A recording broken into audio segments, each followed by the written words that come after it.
Revelation 2333. From the 12th of May 1942. Reshaping matter. Duns. Activity. Higher development. Spiritual matter is attached to all matter, that is, the actual essence of matter is the same substance as the soul of the human being, and the knowledge of this should stimulate people to perpetual activity, to constant transformation of matter or assistance in this. All beingness strives for liberation, it wants to escape from form and can only do so by overcoming this form, that is by willingly serving the form until it is dissolved.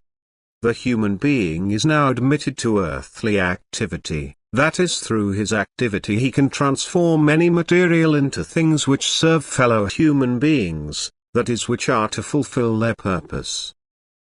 Through this the human being constantly helps the beingness in form to free itself from it, and that is why earthly activity is extraordinarily beneficial and absolutely necessary for the further development of the spiritual. However, things which have come into being through human will must also be given the opportunity to serve, otherwise the spiritual substance's stay in this form will be unnecessarily prolonged, which means torment for the spiritual substance and is not to the human being's advantage either, for it increases his desire for possessions. The human being strives for something which he has already overcome and now, as a human being, should finally overcome by freeing himself from the desire for it.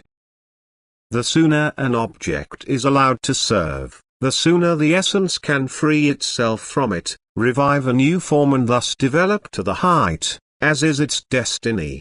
Every activity which lets things come into being, which serves the well-being of fellow human beings or other creatures, is blessed by God. And the human being will also feel the blessing in himself, because the spiritual, which is liberated by human hand, is well disposed towards the human being, which helped him to become free, and stands by him again in turn, according to his ability.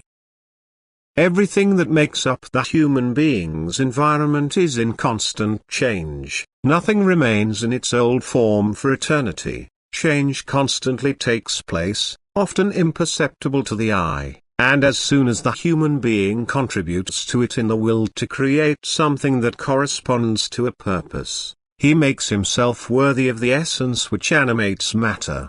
The human being serves and the spiritual serves in what the human being lets come into being through his will. But the human will must always be prepared to serve. That is, it must not let things come into being through its activity which harm its fellow human beings. Otherwise, the spiritual that is hidden in it will also be forced into an activity that is not advantageous for its spiritual development. It is true that the spiritual is forced into a task against its will, and it has to fulfill this task, and therefore not the spiritual but the human being in his freedom of will is held responsible. But the spiritual itself strives for its early release from such forms because it feels the adversity of its task.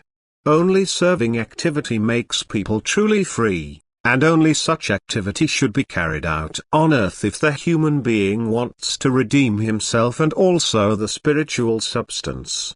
Love for other people must always be the determining factor, and the created things must always serve them for the best. Then the spiritual substance will also be able to fulfill its helpful task until its form is dissolved. Amen.